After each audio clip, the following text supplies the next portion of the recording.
ఎంతసేపు అయిందండి అయిపోయి ఇప్పుడేనా? అంటే ఇప్పుడే ఉమ్, ఎక్కువసేపు అవ్వలేదు. తెలుసున్నది ఎప్పుడు టైంలెస్ అవ్వదు. తెలుసున్నది టైం వలలోనే ఉంటుంది. అది చదివారు కదా, అది విన్నారు కదా.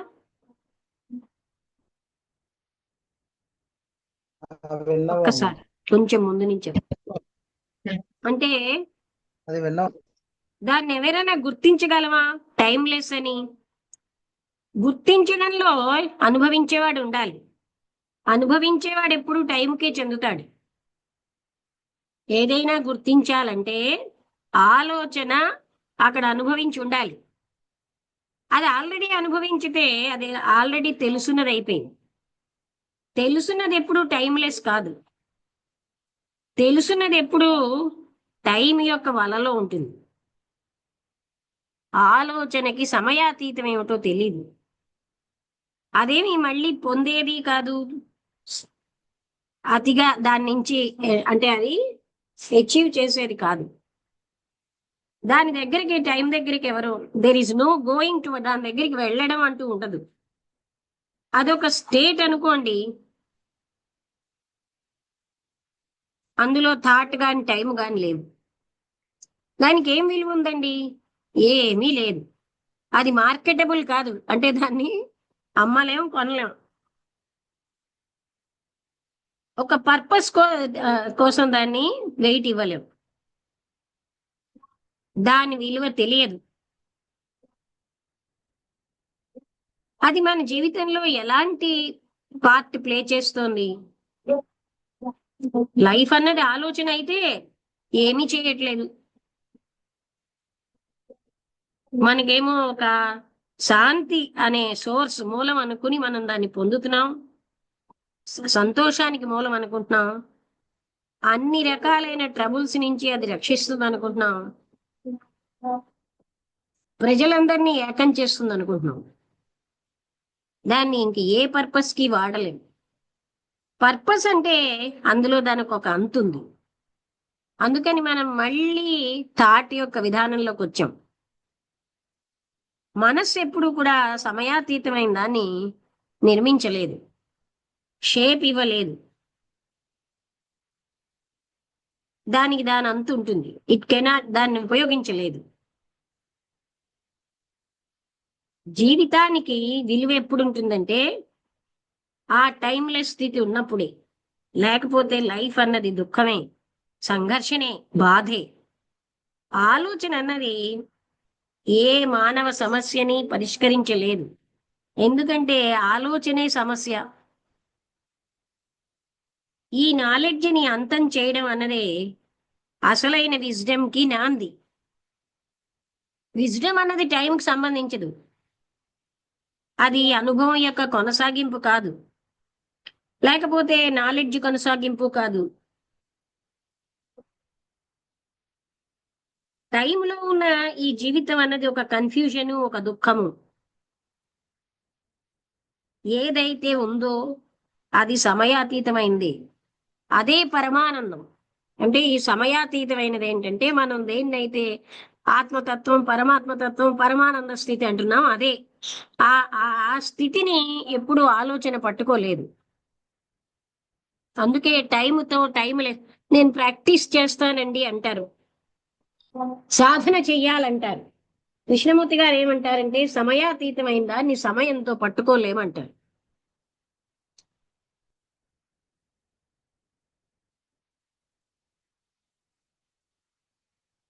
అర్థమైందా? కొంచెం ఇది అంటే జాగ్రత్తగా వింటేనే అర్థం అవుతుందని ముందే చెప్పాను. అందుకే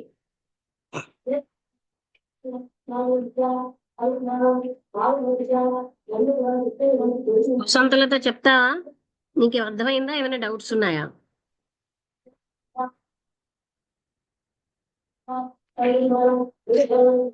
డౌట్స్ అంటే డౌట్స్ అని కాదు, కానీ కొంచెం అబ్స్ట్రాక్ట్ గా ఉంటాం. సైకలాజికల్ టైము, క్రోనలాజికల్ టైము అని రెండు రకాలుగా ఉంటాయి. క్రోనలాజికల్ టైం మనం చేసే లౌకిక వ్యవహారానికి ఇంపార్టెంట్. సైకలాజికల్ టైం అనేది ఎప్పుడు మన ఆలోచనలతో సంబంధం ఉంటుంది. మనతో ఆలోచించినప్పుడు మనం ముందుకి వెనక్కి వెళ్తూ ఉంటాం. ఆత్మజ్ఞానం అనేది సమయాతీతమైనది. దానికి ఈ సమయం ఆ సమయం అనేది ఉండదు. అది మనసుతో పట్టుకోలేము, ఎందుకంటే మనసు టైం తో సంబంధించింది కాబట్టి. ఈ టైం అనేది సైకలాజికల్ టైం చెప్పారు.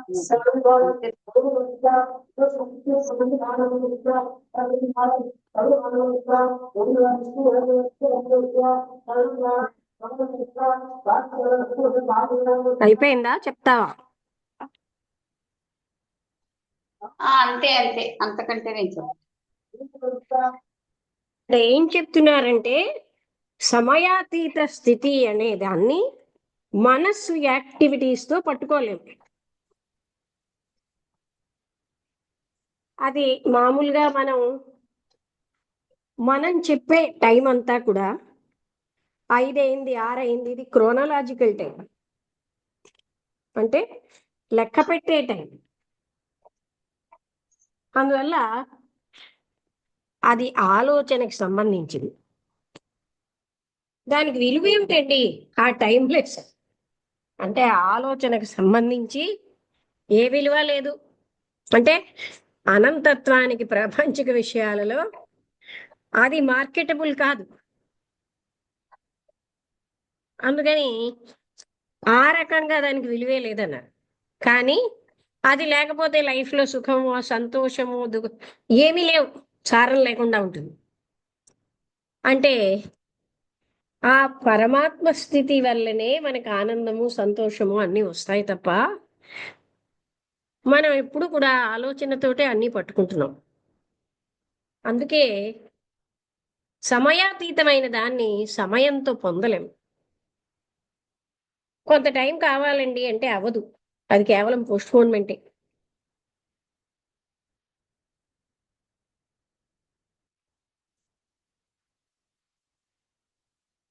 ఏమైనా డౌట్స్ ఉన్నాయా?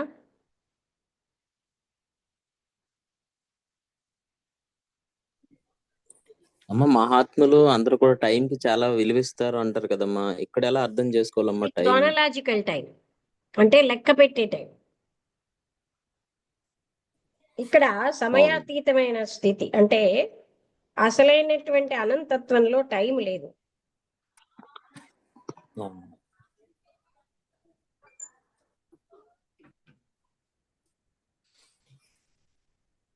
అర్థమైందా? అంటే క్రోనలాజికల్ టైంకి సైకలాజికల్ టైంకి తేడా తెలిసిందా?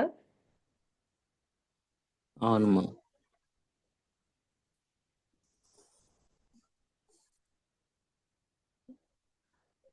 అంటే విజ్డమ్ కి టైం లేదు అంటే అది నిరంతరం ఎప్పుడు ఉంటూ ఉంటుందనమ్మా అది?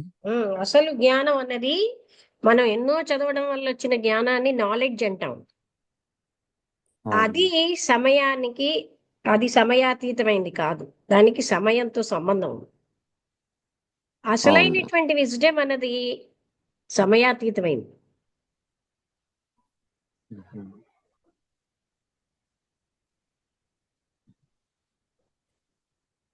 ఈ నాలెడ్జ్ ఎప్పుడు గతానికి చెందిందే కదా. ఇవాళ ఏమైనా తెలుసుకుంటే అది గతంలో వెళ్ళిపోయింది కదా.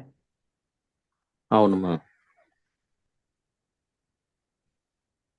అందుకని పాస్ట్ ఎప్పుడు కూడా దాన్ని అవగాహన చేసుకోలేదు. ఆలోచన ఎప్పుడు గతానికి చెందింది. గతానికి చెందిన ఆలోచన టైంలెస్ అవగాహన చేసుకోలేదుగా. ఆలోచనకు సంబంధించిందే టైము.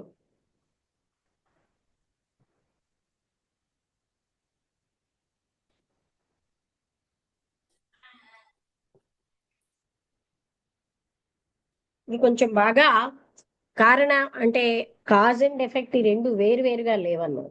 కాజులోనే ఎఫెక్ట్ కూడా ఉంది.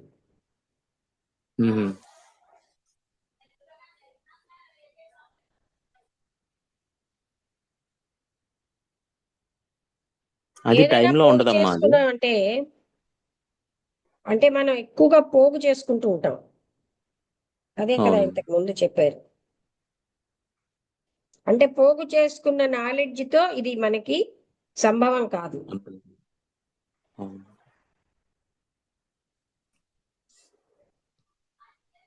అర్థమైందా? అర్థమవుతుంది.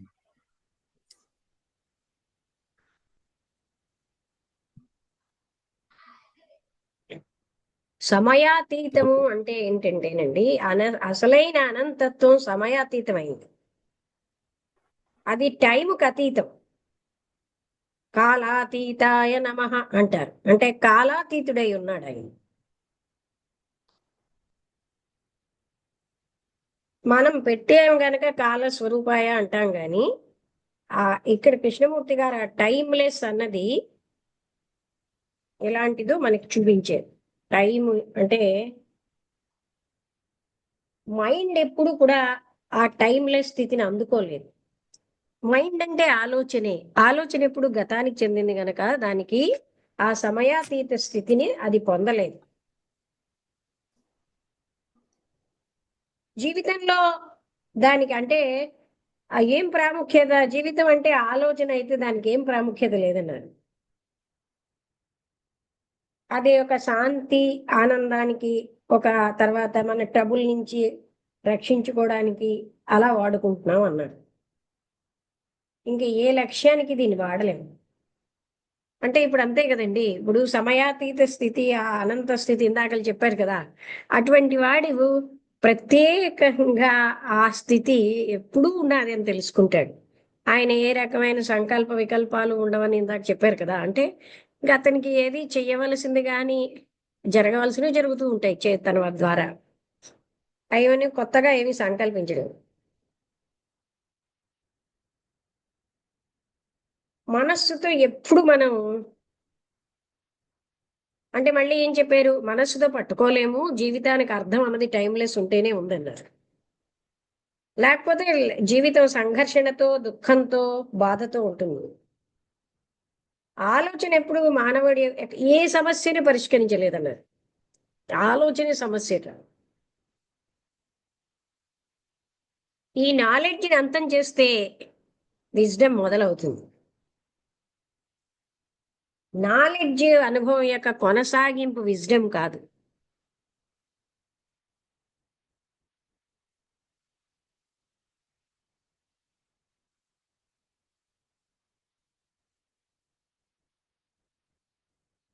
ఎప్పుడైతే ఆ టైమ్లెస్ స్థితి ఉందో అక్కడ పరమానందం ఉంటుంది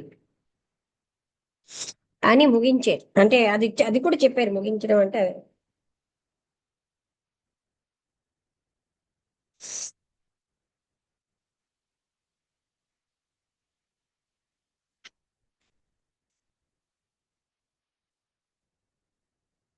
ఏమైనా అర్థం అవుతున్నదా?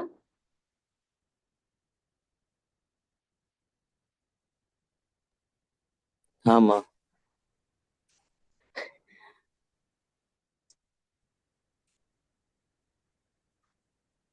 ఇంకేమైనా డౌట్స్ ఉంటే అడగండి.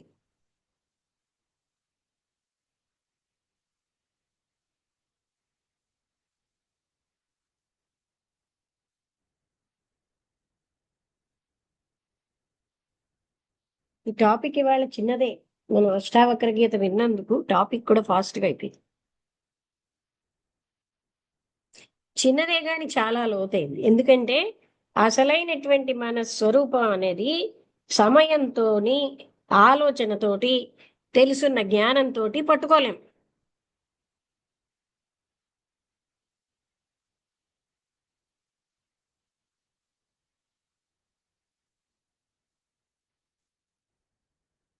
అదే కైవల్యోపనిషత్తులో నా కర్మణ ఏ కర్మ వల్ల పట్టుకోలేము అని చెప్పారు కదా. అయినా మనం కర్మలు చేస్తాం ఆ భగవంతుడి పేరుతో.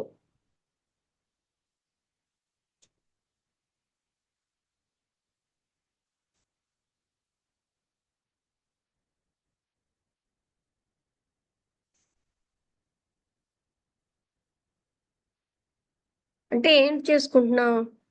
మన మనస్సులో మనం నిర్ణయించుకుని మన తృప్తి కోసం మనం ఊహించుకున్న భగవంతుడిని పొందుతున్నాం. మన ఊహలో వాడే గాని ఆయన నిజమైన భగవంతుడు కాదు.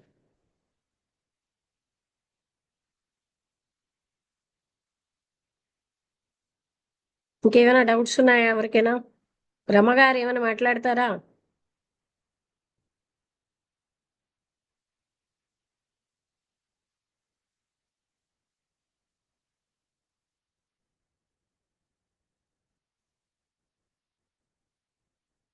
డౌట్ లేదు, అర్థం అర్థమవుతుందమ్మా. అవ్వలేదు లేదా? రమణ చెప్పండి. అవుతుంది అంటే టైం అనేది ఇందాక చెప్పారు కదా, అడిగారు కదా నీ క్రానలాజికల్ టైం అనేది వర్కౌట్ అవుతుంది, మిగతాది కాదు అని చెప్పారు కదా. అదే నార్మల్ టైం అనేది టైం అనేది ఉండదు విజ్డమ్ కి అని చెప్పారు కదమ్మా. అది అవును. కొద్దిగా అర్థమైంది బాగా.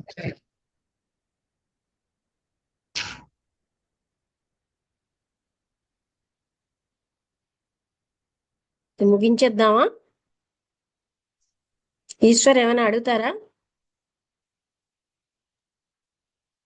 అమ్మా లేదమ్మా, అర్థమవుతుంది, వింటున్నాను. రా. ఓకే, రమగారు ఏమైనా మాట్లాడుతున్నట్టున్నారు.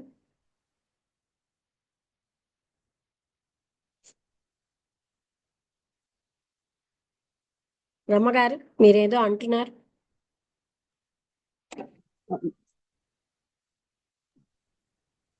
వినిపిస్తుందా అమ్మా? వినిపిస్తుంది. నేను రోజు డైలీ ఇబ్బంది పడేది టైం దగ్గర అమ్మా. నాకు మంచిగా ఇది నాకు చాలా యూజ్ అయింది. అంత అర్థమైంది డిఫరెన్స్. అంటే మనం అనుకున్న ఈ టైం అంతా దాన్ని లెక్క పెట్టే టైం కదా. ఇది వేసవి కాలం, ఇది శీతాకాలం, అదంతా లెక్కల్లోకి వస్తుంది. క్రోనలాజికల్ అంటే లెక్కలు, లెక్కించే టైం. అర్థమైందా? అర్థమైంది. అసలైన స్థితి సమయాతీతమైంది.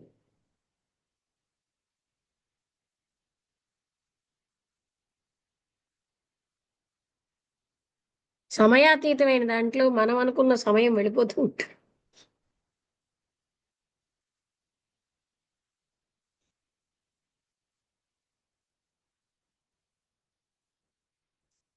ఓకే, అయితే ముగించేద్దాం. అందరికీ నమస్కారం.